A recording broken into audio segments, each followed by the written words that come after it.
después la persona se infecta con huevo. Este llega en el intestino, sale la larva 2, y esa larva 2 perfora la mucosa intestinal, llega a los vasos sanguíneos, y de esa manera llega al intestino, ¿cierto? Entonces está haciendo el ciclo de luz. Llega al mundo, y acá podemos ver las larvas características en el parénquima pulmonar. Y aquí hay un desarrollo de la larva 1, perdón, la larva 2, la larva 3 y la larva 4. Por lo tanto, hay mudas, hay subias que dejan en el parénquima pulmonar. Y entonces va a dar manifestaciones, bueno, sigamos con eso. Entonces llega la larva 4, avanza por el yodo, y finalmente el intestino. Llega la larva 4. Ese se convierte en codolítico, un poco más, y un sugar. Y ahí comienza.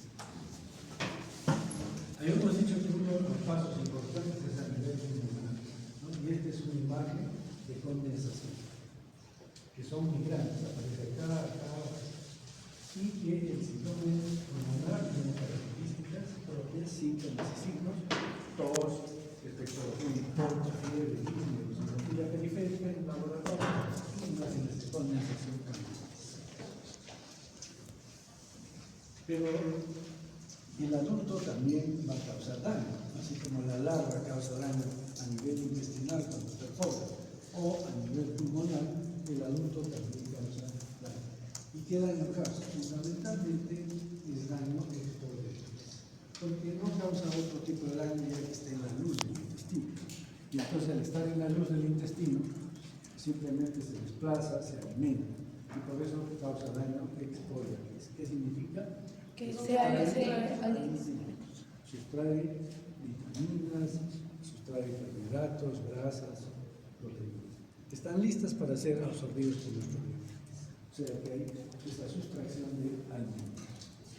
Y va a presentar también, como cualquier ser vivo que ingiere alimento, también elimina sustancias de desecho. Y esas sustancias de desecho van a producir un daño tóxico alérgico. Muchos de estos pacientes, niños sobre todo, presentan lesiones en la piel de la cara, que es un eczema alérgico. Y entonces por estas sustancias. Pero en ambos casos, ya sea por la larva o por el adulto, va a haber dolor abdominal. ¿Por qué se presenta el dolor abdominal? Porque aumenta el peristaltismo. El peristaltismo trata de eliminar estas sustancias y es cuando causa dolor abdominal y diabetes. Se acelera el tránsito intestinal. Eso es los síntomas, ¿ya? No confundan, por favor, lo que son síntomas de lo que son complicaciones. Los síntomas es lo que se presenta en todos los pacientes que están infectados, pero las complicaciones son cosas excepcionales, que se presentan rara vez, pero que son importantes tenerlas presentes porque pueden causar muertes.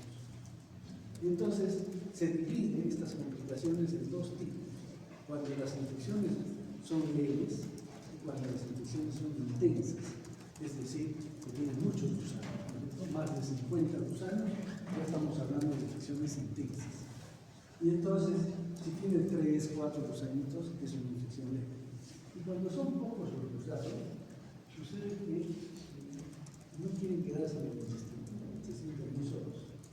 Entonces tratan de migrar, y tratan de migrar a algunos sitios donde encuentran facilidad para avanzar. Por ejemplo, se mete en la pelvis y se atrapa en una pelvis. Entonces va a producir una apendicitis. Y ya tiene un cuadro clínico muy difícil. Luego puede ir también por la proya de Bartter, entrar a los conductos pancreáticos y producir una pancreatitis. O a los conductos biliares y producir una colangitis. Incluso se ha visto que puede llegar hasta el hígado y producir un absceso hepático, ¿no? Que lleva bacterias. Entonces, estas son complicaciones leves, en las infecciones leves, complicaciones cuando la infección es leve. Sin embargo, cuando la infección es intensa, lo más común es la obstrucción intestinal. ¿Qué es la obstrucción intestinal? Entonces, cuando le pregunto cuáles son los síntomas de Ascaris, me dicen la obstrucción intestinal. No, ese es síntoma de, esa es una complicación, es cosa diferente. ¿Quiénes sufren esta complicación? Niños desnutridos y con infecciones intestinales, son los que más sufren esta infección. Y entonces, ¿qué es lo que sucede? Los Ascaris se ovinan, se enredan y causan pues una compresión o obstrucción del intestino. ¿Y qué es lo que va a suceder? De pronto el paciente tiene mucho dolor, con aumento excesivo del peristaltismo, puede haber incluso diarrea por un momento, pero luego ya ese peristaltismo comienza a agotarse, ya no se sienten estos movimientos peristálticos en el estetoscopio, no viendo los rizos ni roeros, sino que empieza como una calma, pero el dolor ya no es cólico, o sea, de rato en rato, sino es un dolor permanente. Y empieza otro tipo de manifestaciones, como por ejemplo vómitos porráceos. ¿Saben cómo es un vómito porráceo? Maloliente de contenido intestinal, porque ya no está pasando nada. Entonces, el intestino regresa, el contenido intestinal hacia el estómago y el vómito. Entonces, son vómitos porráceos. Medios verdosos,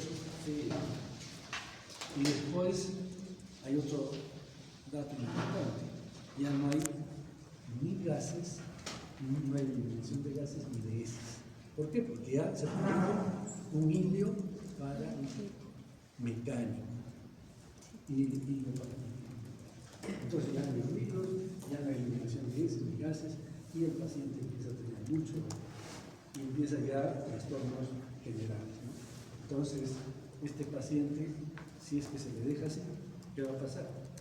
Se produce una peritonitis.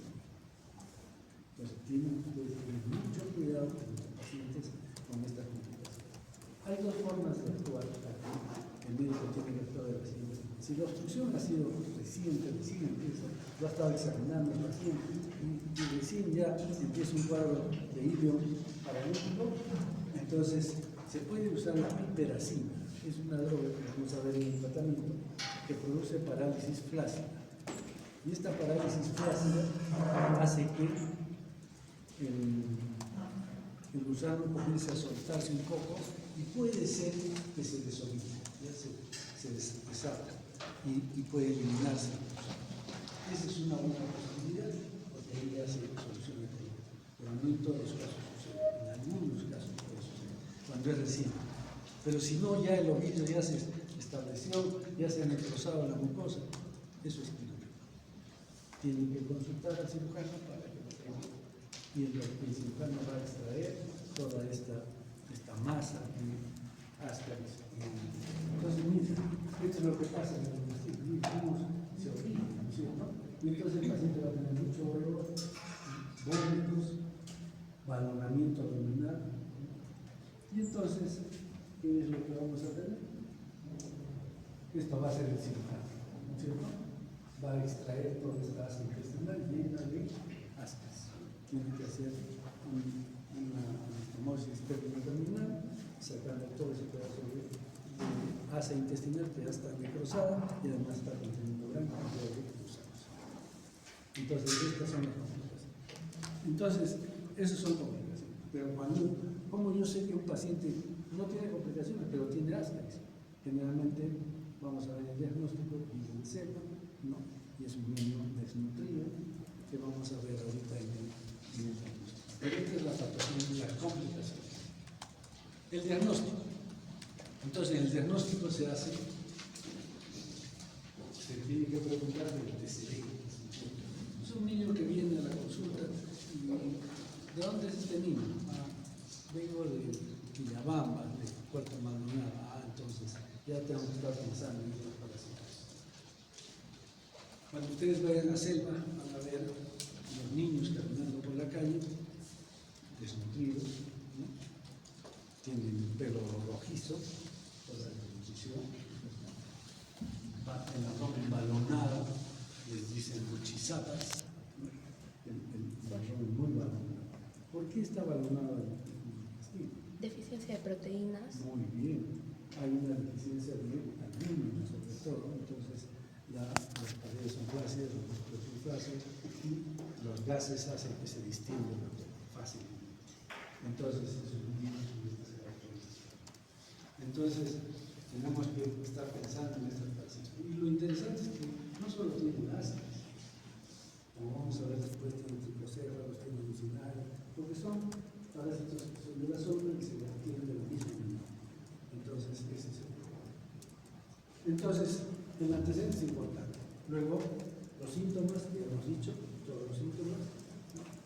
Y el examen físico, que es importante. Y luego hacemos el examen de heces. Y el examen de heces se hace seriado, siempre examen seriado. Porque a veces hay un día que no eliminan huevos o puede fallar. Entonces seriado. Nosotros aquí en el equipo usamos el 3 en 1. Esto lo inventamos nosotros. Porque el paciente, a ver, imagínense que tiene que traer 3 veces la muestra al hospital desde el cono norte. No deja de trabajar. Entonces le damos un frasquito con formol y ahí junta la muestra de 3 días y solo trae una muestra. Y los resultados hemos demostrado que son iguales. Entonces se llama 3 en 1. ¿No? Y entonces, eso es pero tiene que ser, si las heces son frescas o líquidas, pues mejor hacer el examen directo, no con formol, porque hay formas móviles que es importante analizar. Y entonces, eso es lo que hacemos. Y el que método utilizamos generalmente es el Telemann. Nosotros utilizamos el Telemann, que es un método por centrifugación. En Lima, por ejemplo, y en el resto del país usan el método de Faust, que es por flotación. ¿Y por qué usamos el Telemann? Porque tenemos nosotros la escuela chilena. Nuestro primer maestro aquí en Arequipa de parasitología se formó en Chile.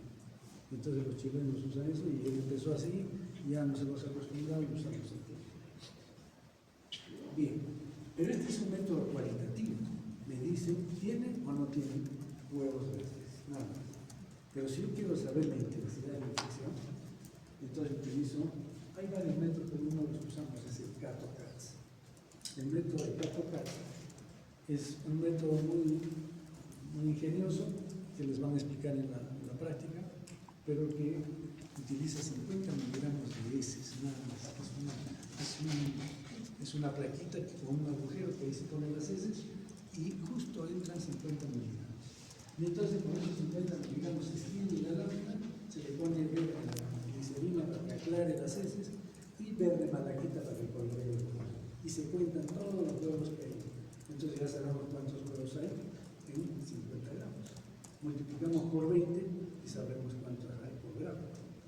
Y multiplicamos por 200, que es lo que generalmente detecta una persona, ya sabemos cuántos huevos hay eliminado por huevo. ¿Cierto? Si ha eliminado en ese recuento 200.000 huevos, no 200.000, 400.000, ¿qué podríamos decir? ¿Cuántos gusanos hay? Bueno, si fueran 200.000, un gusano, ¿no es cierto? ¿Sí? Claro, Porque por la hembra 200. elimina 200.000 huevos por día. Entonces, pero si hay una hembra y un machito, entonces ya tenemos 2 gusanos. Y así podemos saber cuántos gusanos tiene la persona en el intestino. Ese es el método de cálculo. Entonces, recontamos infecciones leves menos de 5.000 huevos por gramo de heces, de 5.000 a 50.000, a más de 50.000 huevos por gramo de heces. Este es un método cuantitativo. Además, tenemos que hacer el hemograma, ¿se acuerdan?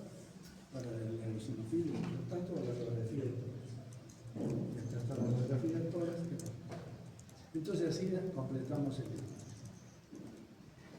En cuanto a la epidemiología, la prevalencia es fundamentalmente de cepa. En cepa tenemos prevalencia de 40%, 50%, depende de la zona. En costa, menos del 10%, pero en los valles, porque en las zonas altiplánicas hay ¿no? Y en la costa, menos del 5%. No hay más. Por ejemplo, ¿cuántos sospechas que habrá en Arequipa? 1%, ¿no es cierto? Se puede. Entonces, muy poco, por las condiciones ambientales. Muy bien. Entonces, eso es importante. ¿Qué factores favorecen que exista esta enfermedad? El fecalismo. Eso es fundamental. Si no hay fecalismo, no hay parasitosis. hizo la tutela. ¿Sí o no? ¿Y cuánto será la prevalencia? Cero. ¿Por qué? Porque nadie feca en la calle. Ustedes van de turistas y quieren irse detrás de un agua, tienen un policía y se tira para eso y los exporta. Así que no, si no hay fecalismo, no hay parasitosis. Así de simple. Entonces, ¿cómo será el método de control? Eliminar el parasitismo. Ya veremos varias estrategias. ¿Qué hábitos? Hábitos de consumir agua cruda, no lavar los alimentos, no lavarse las manos. La pobreza es fundamental porque en la pobreza no hay recursos para agua potable, desagüe, etcétera, etcétera. Y la ignorancia del problema. Es que la gente a veces no sabe cómo se adquiere este problema, o cómo qué daños causa. Las abuelitas antiguamente decían, no comas pan con azúcar porque te va a dar gusanera. Creían que por comer pan con azúcar salían gusanos en el intestino. Entonces, eso está demostrado, ¿cierto? Entonces hay que ver qué forma eso nos infecta. Y hay que explicarle a la gente. ¿Y qué factores del parásito? Su longevidad. El parásito puede vivir un año, a veces un poco más. La oviposición, 200.000 huevos por gusano por día. Y la resistencia a los huevos en el medio ambiente. Tiene 3 capas que lo protegen y puede haber huevos de áspero por mucho tiempo en el suelo. Entonces, estos factores pues, son los que determinan la alta prevalencia en algunas zonas del país. Bien, ¿cómo hacemos el control y la profilaxis? Recuerden que el control va con esto, ¿no es cierto? Mecanismo de transmisión. Mecanismo de transmisión. Y la profilaxis con el Mecanismo de infección. Entonces, ¿qué tenemos que hacer? Muy fácil, ¿no es cierto? Si queremos hacer profilaxis, ¿qué tenemos que hacer? Lavarnos las manos, permanentemente. Lavar las venas. Aquí hay un concepto importante. Nada duda, se tiene que lavar hoja. Eso de que de repente en microbiología les dicen, se le puede echar una gotita de yodo o de lejía para... Eso no funciona para los parásitos, funciona para virus, para bacterias. Para parásitos no les hace nada. Entonces, la única manera de eliminar los huevos es lavar hoja por hoja al chorro. No hay otra. O hacer hervir las verduras. Nadie hace hervir las lechugas. Por eso yo no como nunca lechuga de la calle. Porque ¿quién va a lavar hoja por hoja? Salvo que en tu casa. Bien. ¿Qué más? Tomar agua fermentada. Y para el control, ¿qué hacemos? Controlar el fecalismo. ¿Cómo lo controlamos? Agua, desagüe, ¿no es cierto? De hecho, las poblaciones que les han puesto agua y desagüe han disminuido su población notablemente. Pero en selva, ¿qué pasa? Hay una casita por acá, otra casita por allá, no se puede poner sistema de alcantarillado, de desagüe. Entonces, ¿qué se tiene que hacer? Entonces, las letrinas funcionan bien hasta cierto punto. Hubo un programa de letrinización en la sierra para que la gente detecte letrinas. Y al cabo de 5 años, fue un programa de la Organización Mundial de la Salud. Y al cabo de 5 años analizaron qué había pasado con las letrinas. Desaparecieron, muy pocas quedaron. Unas se sacaron los materiales porque eran de calaminas, esas cosas, se los sacaron para hacer gallineros, para hacer otras cosas. Otras lo utilizaban de depósito, ahí ponían sus casas. Y simplemente no lo usaban. Y entonces se estudió por qué no usaban. Porque la gente, sobre todo mujeres, decían que cuando iban a la letrina les daba infección urinaria y preferían ir al baño. Lo cual no tiene ninguna razón, ¿no? Pero se les metió en la cabeza y entonces no comenzaron a usar el baño. Entonces, siempre que hace un método de control tiene que ir con mucha educación para que sepan cómo se usa y para que sigan cómo funciona.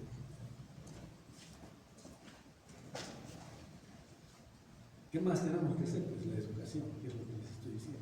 No solo construir un organismo. Y hay otro método que se llama tratamiento masivo. Acá el Ministerio de Salud utiliza la desparasitación. Es un nombre horrible, porque eso es para los animales, ¿no es cierto? y eso es en base a las prevalencias de las enfermedades. Y entonces aplican en la costa lo mismo que aplican para la selva. Para la selva funciona lo que dan, pero para la costa no sirve para nada, porque tenemos otros parásitos, otros que el medicamento que dan no le hacen nada. Entonces, en selva sí es útil esto. Esto lo idearon los japoneses hace muchos años. Cuando terminó la guerra, ¿cómo quedó Japón? La Segunda Guerra, hasta el siglo, ¿no es cierto? Y entonces dijeron, no, tenemos que recuperarnos como potencia mundial y llamaron a sus economistas, ¿no? Y ¿saben qué les contestaron? Que el pueblo no puede trabajar si está enfermo. Y Japón es una zona tropical, se sabe. Y entonces tenían parasitosis de todo. Entonces dijeron, ya, entonces tenemos que controlar. ¿Cómo controlamos? Llamaron a los epidemiólogos, les dijeron que tienen que construir letrinas, sistema de desagüe, educación sanitaria, etc.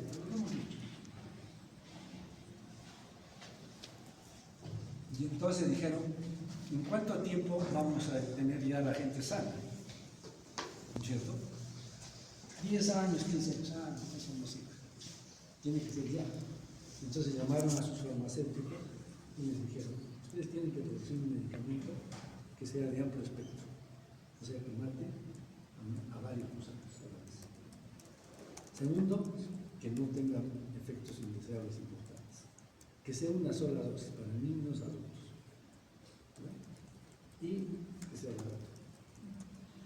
Y de ahí surgen los medicamentos básicos. Entonces comienzan a producir medicamentos en gran cantidad, ya no cajinitas, no bolsas de medicamentos, abaratan costos y cada 3 meses iba un personal de salud casa por casa. Japonesito, abre la boca, su pastilla, su vaso de agua. No, que me lo va a tomar después, no. Así cada mes es obligatorio. Y en un año bajó a la mitad, y en los 2 años ya estamos sin problemas de parásitos. Eso se llama tratamiento masivo. Esto lo ha usado Colombia, lo ha utilizado Ecuador, y en Perú algunas zonas lo han usado.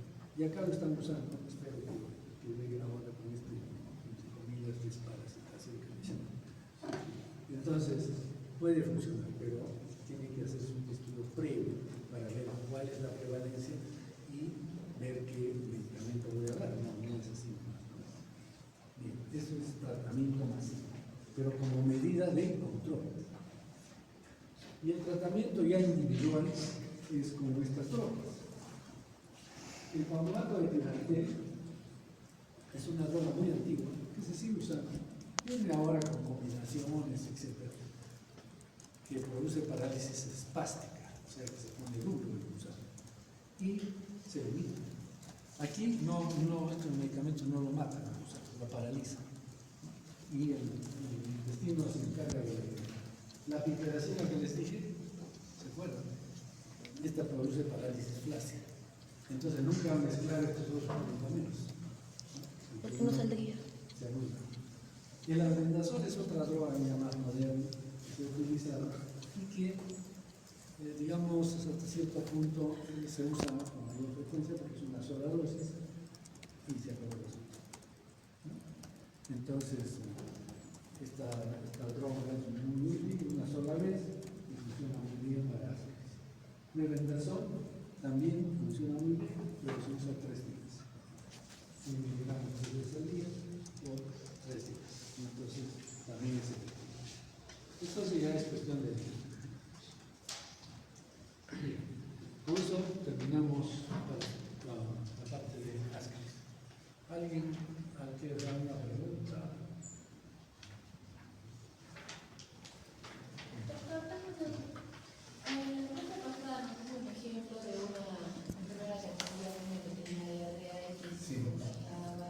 Pero no porque está eliminando todo. Yo tengo una duda. Se supone que si el niño tiene diarrea, no está eliminando las plantas.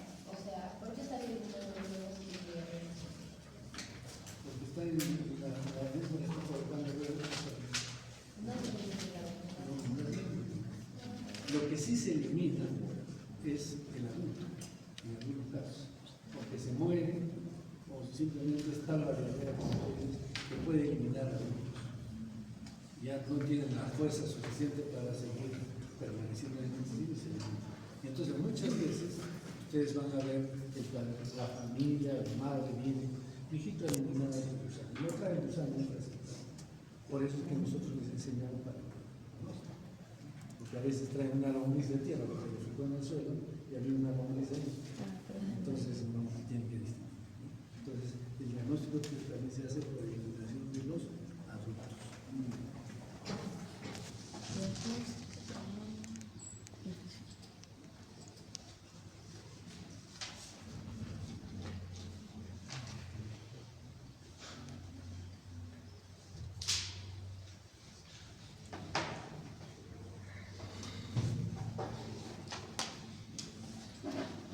Entonces vamos a estudiar ahora otra parasitosis. ¿Ya? Se llama tricocefalosis. Es causada por el tricocéfalos. ¿Qué es el trico? ¿Qué significa trico? Pelo, cabello. Y es que este gusano tiene una parte larga, muy delgada, como un pelo, en una parte posterior de las, ¿no? Entonces, las tres quintas partes es delgada y 2/5 partes es gruesa. Pues se llama trico. Y céfalo, ¿por qué? ¿Qué es céfalo? O sea, la parte anterior es la delgada, como un pelo. Entonces, ¿qué es la tricocefalosis o equiliasis? Es una geoimidiasis, o sea, es igual que el intestino grueso, ya no como ascaris del intestino delgado. Por lo tanto, va a dar síntomas diferentes. Caracterizada por anemia. Entonces, este es un parásito hematófago y un síndrome disentérico. Y es muy frecuente que en el ¿quién lo produce? Es el Trichuris trichura. Entonces, el Trichuris trichura también se llama trichocéfalos, tricocéfalos, trichura.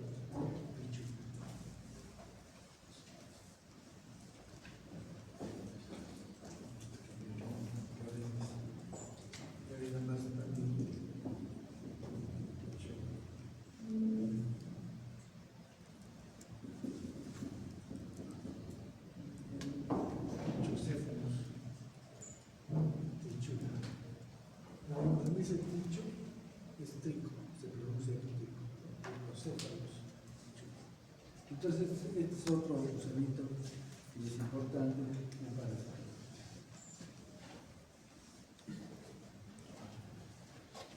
¿Cómo es este gusano? Este es el gusano. También tiene un ritmo sexual. Ya no es como ascas que medía 25 centímetros, 20 centímetros. Acá mide 4 o 5 centímetros. Más pequeño. Pero, como les decía, tiene una parte gruesa, que son las 2/5 partes, y las 3/5 partes delgadas, ¿no es cierto?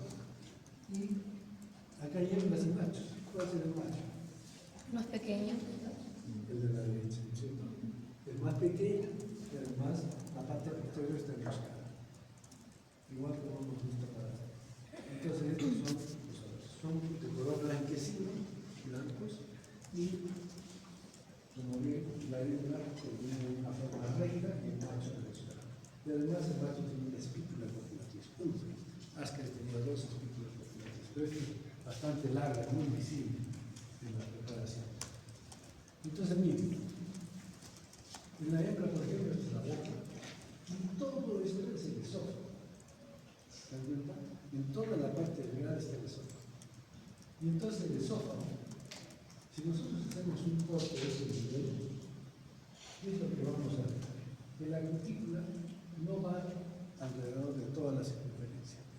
Una parte. En esta parte, la parte central, lo que vamos a observar es una banda o lámina basilar. Lámina o banda basilar.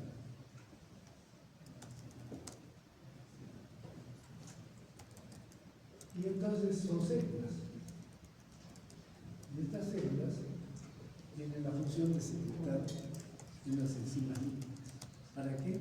Para que el gusano pueda introducirse a la mucosa intestinal. ¿Ya? Entonces, es una característica importante. Pero además el esófago está rodeado de una serie que se llaman esticocitos.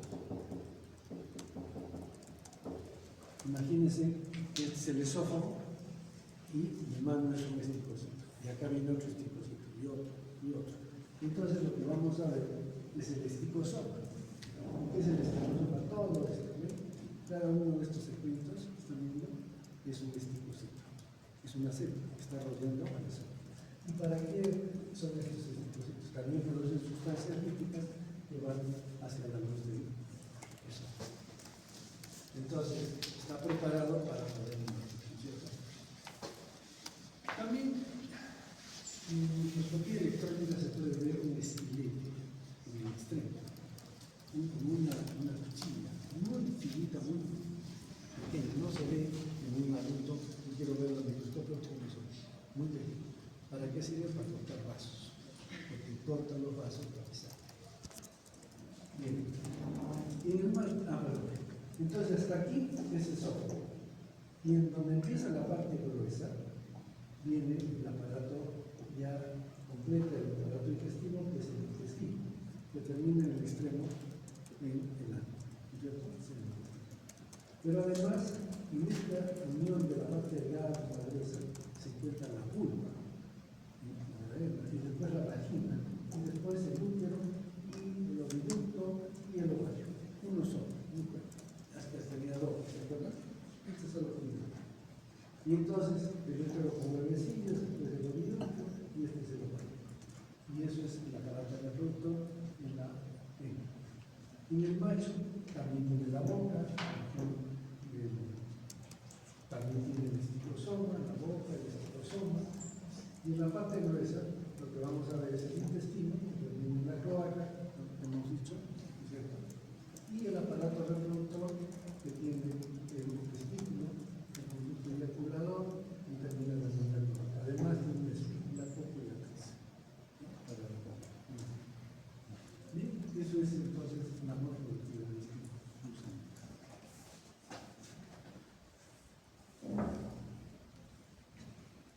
Y estos son los huevecillos. Miren, son diferentes a los de las especies, ¿cierto? Miren, son más pequeños, 40 micras, 40, 45. Pero cubierta lisa, también tiene 3 capas, pero cubierta lisa. Y además tiene estos dos extremos, los tapones mucosos, que son como tapas, el corcho de una botella de champán, así, en ambos lados, los tapones mucosos. Y también tiene una masa embrionaria cuando es inmaduro. Entonces este cuerpo es de color amarillo, es como un limoncito. Si ustedes ven en el examen de un huevo de psicocéfalos, nunca se lo comen. Es muy nítido, no se confunde. El Ascaris puede confundirse con restos orgánicos a veces por la forma que tiene, pero esto es muy nítido, no hay ningún problema para identificar. Bien, ¿cómo es el ciclo de vida? El ciclo de vida empieza que una persona se infecta, ¿no es cierto?, con los huevecillos.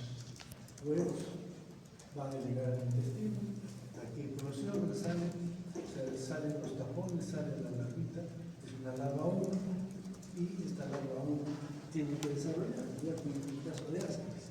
¿Y dónde desarrolla? No va en el intestino delgado, se esconde en las criptas del hierro y ahí se aloja, se alimenta de las células, de los mucos que hay y va avanzando de larva 1 a larva 2, a larva 3, a larva 4. Cuando ya larva 4 pasa al intestino grueso y se convierte en adulto. Y entonces ya empieza a reproducirse. ¿Y qué va a hacer? Entonces la localización ya es del adulto en el intestino, se mete a la mucosa, se introduce a la mucosa, toda la parte interior del gusano se mete a la mucosa.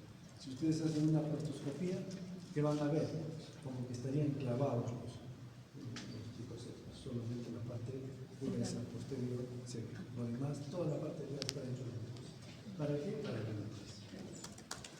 Bien, entonces, por fecalismo se eliminan estos huevos, que son inmaduros, ya los hemos visto. Caen al suelo y en 10 o 15 días, o sea, 2 semanas o 3 semanas, empieza a desarrollar este huevo y va a formarse una larva. Y entonces, ¿cuál es el estadio infeccioso? Es un huevo con larva uva, no con la larva con huevos con larva uva. ¿Cuál es el mecanismo de infección? Manos, agua, proteínas. ¿Cuál es la puerta de entrada? La boca, ¿no es cierto? Y nuevamente el intestino empieza a desarrollar. O sea, el ciclo es bastante simple, no es tan complejo como en el caso de los pacientes.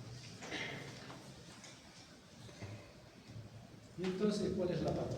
Acá están viendo una imagen de los gusanos están metidos, solo se ve la parte gruesa. La parte delgada está dentro de la mucosa. Entonces, las larvas, ¿qué van a hacer? En la larva pueden causar daños por el pero yo le pondría un interrogante. En realidad, en el intestino tenemos algún nutriente. Pero, sí, pero estas larvitas no comen proteínas, puede ser, pero un poco más comen mucus que está en las criptas. Ahí se alimenta. Pero en todo caso podemos considerar que hay cierto grado de daño. Pero no hay ningún otro tipo de daño, no lesionan, no penetran a la mucosa, simplemente están alojados y van avanzando en el intestino. Pero los adultos sí causan daño traumático, mecánico, y sobre todo porque se introduce todo el gusano en la mucosa intestinal. Entonces, para eso, ¿qué utiliza? Utiliza primero la forma, que es la delgadita, ¿qué más? Enzimas, movilidad, que hace que se mete el gusano este estilete para alimentarse, y entonces empieza a succionar sangre. Por lo tanto, va a producir un daño exponencial. Pero si ustedes me dicen daño exponencial, podría ser un máscaras también produce daño exponencial. Tienen que diferenciar.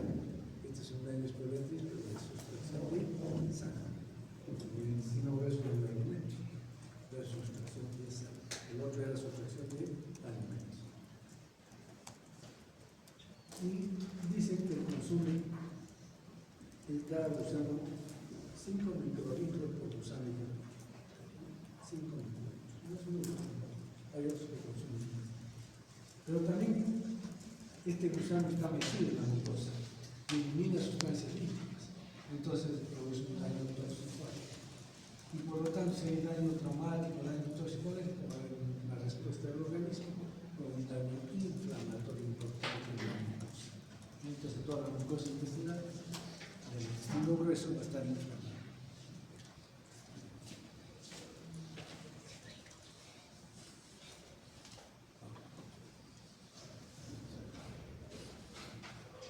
Entonces acá podemos ver una colonoscopía, cómo están los gusanos también metidos en la mucosa. ¿Cómo es la clínica? La clínica también se separa. Infecciones leves pueden ser asintomáticas. Las de los 800 gusanos es una infección leve. Y la gente puede tener sus gusanitos, pero no tiene ninguna manifestación.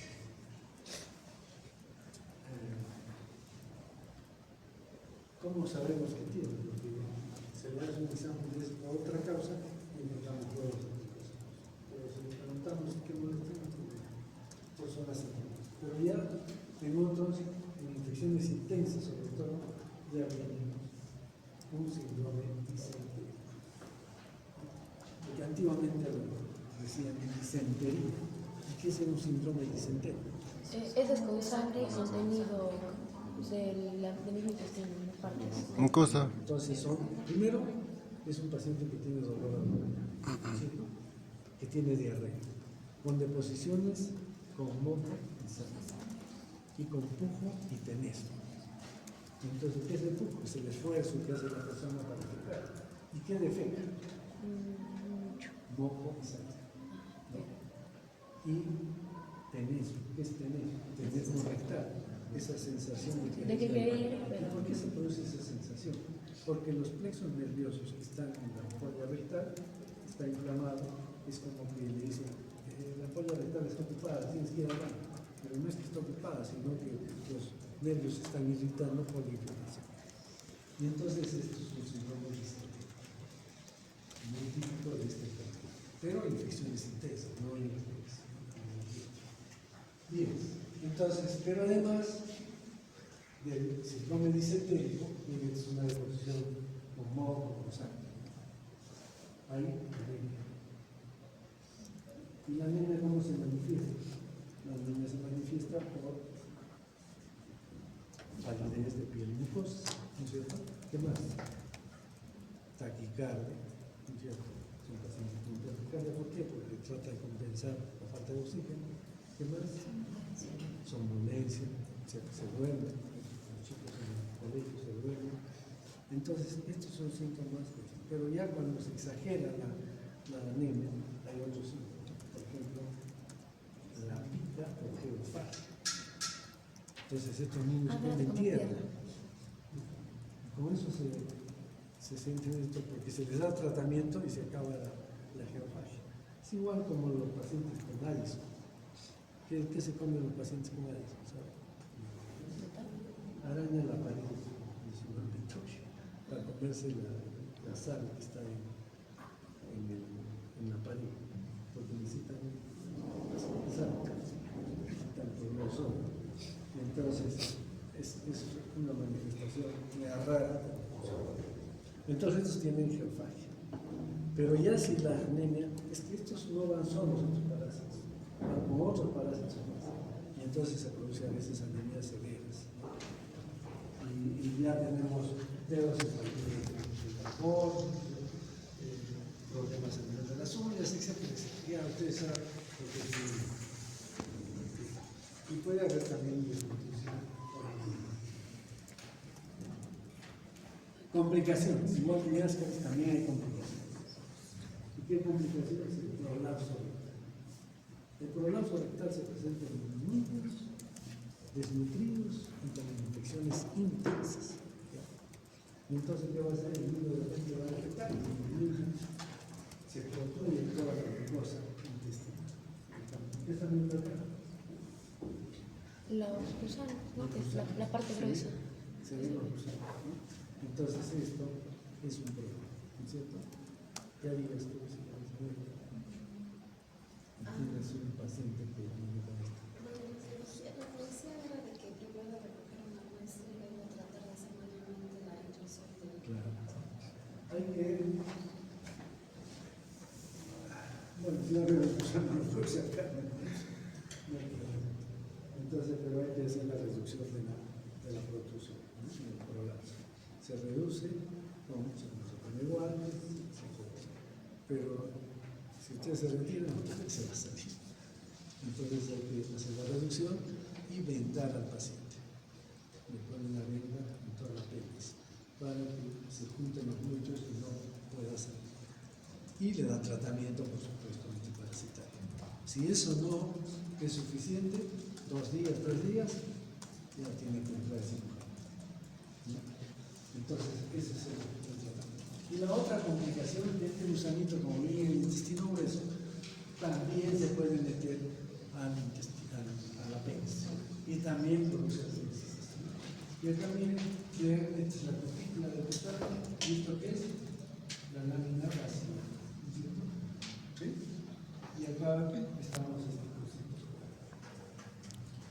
entonces es típico de conocer un corte transversal de un tricosito. El diagnóstico, vamos a ver que el diagnóstico es casi igual que en Ascaris, ¿no es cierto? Y aquí, ¿qué es lo que hacemos? El antecedente, ya sabemos, es exactamente igual que Ascaris. Luego la sospecha clínica, ¿cuál es la sospecha clínica? Paciente con anemia, con dolor abdominal, síndrome disentérico. Ya si tiene una complicación, ya es evidente. Y el examen de 3 en 1 también serial, también se puede hacer CAT-CAT para ver infecciones leves de menos de 1000 huevos, de 1000 a 10.000 huevos, y más de 10.000 huevos, infecciones intensas. Como ven, ya no es lo mismo que para la sociedad. ¿Sí? Y entonces ya tenemos el diagnóstico hecho. En la colonoscopia es una fotografía, como se ven los gusanos, clavados, realmente enhebrados en el cuerpo intestinal. Quizás mencionarles que estos, para alimentarse mejor, utilizan enzimas anticoagulantes, para que entre más fácilmente la sangre. Y además tiene un estilete que corta los vasos. Bien, en cuanto a la pneumonía, también son las de cepa.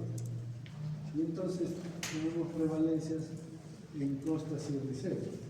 En costa, reserva es un poco menos que Ascaris, 30, 40%. En sierra, en algunos sitios, valles interandinos, podemos encontrar menos del 5%. Y en costa, menos, mucho menos.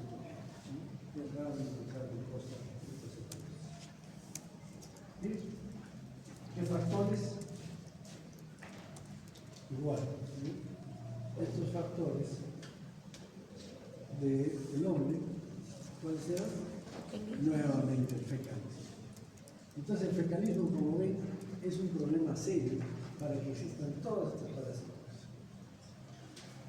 Hábitos. Los hábitos de la vascularidad. Los de Cayetano Heredia hicieron un estudio muy interesante. Fueron a una comunidad nativa de la selva y hicieron un examen de heces hace mucho tiempo y encontraron que había prevalencias muy bajas, diferentes a todos los sitios donde eran comunidades ya occidentalizadas, ¿no? Pero esta comunidad era muy nativa y entonces mantenían ciertas costumbres y entonces encontraron eso y después de 10 años se les ocurrió decir, ¿por qué no vamos otra vez? ¿Qué ha pasado con esta comunidad? Y entonces fueron y encontraron prevalencias de estos parásitos igual que en cualquier sitio. Entonces comenzaron a ver qué le podía pasar, porque antes no tenían y ahora sí tienen. Lo único que había cambiado es que el Ministerio de Educación envió un profesor y el profesor fue con su familia. Y entonces, ¿qué sucedió? Que estos tenían una costumbre ancestral de que había un tronco fuera de la comunidad, un tronco echado en el suelo. Y todos los que querían ir a defecar iban, se subían al tronco, se daban la vuelta y defecaban. Nunca pasaban el tronco. Miren, una cosa muy buena, ¿no? Y entonces el profesor y su familia no querían hacer caso a esto. Y comenzaron a defecar por todos sitios. Y entonces llevaron la infección a todo lugar, incluso hicieron estudios del suelo y encontraron huevos por toda la zona de la casa del profesor, porque caminaban y traían esto. Entonces, miren, una persona que se supone que va a llevar educación, cultura, más bien les llevó mayor infección, por no conocer las cosas propias de la zona. Entonces son hábitos.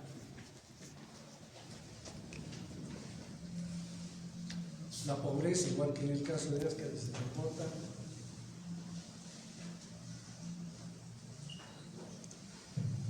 La ignorancia del problema de factores del parásito. Longevidad. Este vive entre 3 y 7 años. 3 y 7 años, mucho más que Ascaris.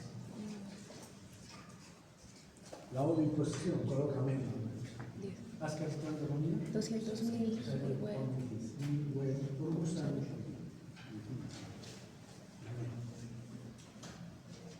Resistencia de los huevos. Entonces, vamos a ver el control y la profilaxis.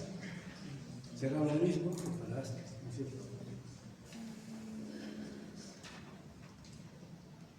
El fecalismo, controlar el fecalismo, las rutinas, la educación. Lavar las verduras, consumir agua hervida y la base. Lo mismo que para Ascaris, exactamente igual. Y el tratamiento de elección es el mebendazol. El mebendazol, que esta es una droga que se tiene 3 días. El albendazol, las otras drogas pueden funcionar, pero no eliminan completamente. No son tan efectivas como esta droga, que se da entre 3 días para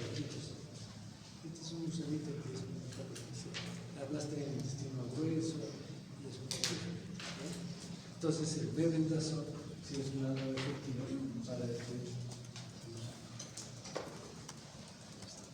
Hay una nueva droga, no es tan nueva, pero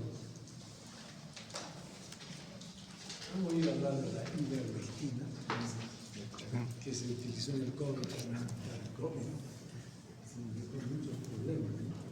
Incluso un colega que era muy conocido, muy investigador en enfermedades tropicales, puso en las redes que él se tomaba ivermectina, lo cual lo hizo quedar muy mal en la comunidad científica, muy mal, y perdió todo el prestigio que tenía este. Yo lo he conocido desde muy joven, lo conocí en Tropicales, en Heredia, y él recién empezaba a trabajar, y iba a hacer la maestría, nos hicimos muy amigos, y era muy humilde, muy sencillo, es de la zona de Ancas, Chavín de Guante, todavía habla quechua perfectamente, pero era trabajador, hasta no las hacía los trabajos, y los famosos de Lima me indicaban, y a él lo hacían trabajar. Después ya comenzó a tomar auge y ya se le conoció internacionalmente. Pero esto del COVID y la ivermectina lo mató. Y entonces, y aparte de lo de la vacuna también, estuvo metido en eso. Por eso tienen que cuidarse, ¿saben? Ustedes pueden hacer cosas buenas toda su vida, y de pronto hacen una mala, y la gente no piensa en ustedes de todo lo que ha hecho bueno, sino de lo malo que hizo.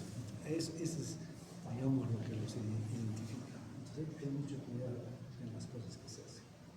Bien, entonces la ivermectina es una droga maravillosa. Funciona para muchos parásitos, como por ejemplo para estos, puede funcionar, y también para estos parásitos. Por ejemplo, ácaros, niasis, es decir, es una droga muy buena, pero hay que tener mucho cuidado porque en primer lugar tiene efectos indeseables y no se consigue fácilmente, es difícil conseguir, pero está dentro de la línea para poderse utilizar, aunque no está plenamente establecido para todos los parámetros, pero si uno no tiene Doctor, ¿el mebendazol tiene alguna restricción para gestantes? Sí, en gestantes es mejor no utilizar estas drogas, porque total, el parásito espera, no tienes urgencia de darle tratamiento, mejor esperar. Sí, siempre es mejor prevenir que lamentar. No son efectos muy importantes, ¿no? Pero yo prefiero no dar. Total, que tenga el gusanito 3 meses más. Las que se pueden usar es la piperacina, eso porque tienen efectos más externos. No se absorbe mucho. Pero esto sí se absorbe. El invasor se absorbe, el arbendazol se absorbe. Incluso esto se ha usado en otras enfermedades ya tisulares, porque se absorbe esa. Muy bien, jóvenes. Entonces, hasta aquí, estos dos parásitos, y en la próxima clase ya empiezan con la práctica de las características.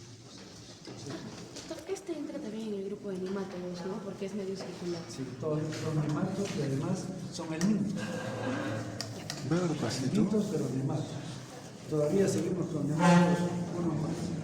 Gracias. Uno más al menos. La próxima semana vamos a trabajar en sinales. Los tomas de mar y